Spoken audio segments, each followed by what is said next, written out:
Hello everyone, तो ये Chilton pure से मैंने कुछ प्रोडक्ट्स ऑर्डर किए थे जिसमें मॉइस्चराइज़र है, प्रोटीन, केराटिन है और शैम्पू है। ठीक है, सबसे पहले हम इनका ऑयल फ्री मॉइस्चराइज़र यूज़ करते हैं। मैं आपको बता दूं कि ये नॉन कमेडोजेनिक है, लाइट वेट है और नॉन ग्रीजी है और इसमें SPF 20 भी है और हाइलुरोनिक एसिड भी है, तो आप इसको आराम से यूज़ कर सकते हैं। ये आपकी स्किन को ग्रीजी नहीं करता और बहुत ज़्यादा शाइनी नहीं करता। गर्मियों में भी आप इसको इस्तेमाल कर सकते हैं और आपकी स्किन को सॉफ्ट करता है बहुत अच्छी तरह से।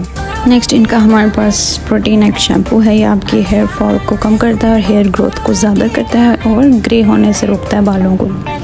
जी, तो नेक्स्ट हमारे पास है चिल्टन प्योर का प्रोटीन केराटिन हेयर मास्क, जो कि आपके बालों को रिपेयर करता है, इनको डैमेज होने से रोकता है, उनको सॉफ्ट बनाता है, शाइनी बनाता है। इसको लगाने का तरीका यह है कि आपने अपने बालों को पूरी तरह से कवर कर लेना है इस मास्क के साथ। ठीक है, उसके बाद आपने 3 से 8 मिनट के लिए अपने बालों का मसाज करना है।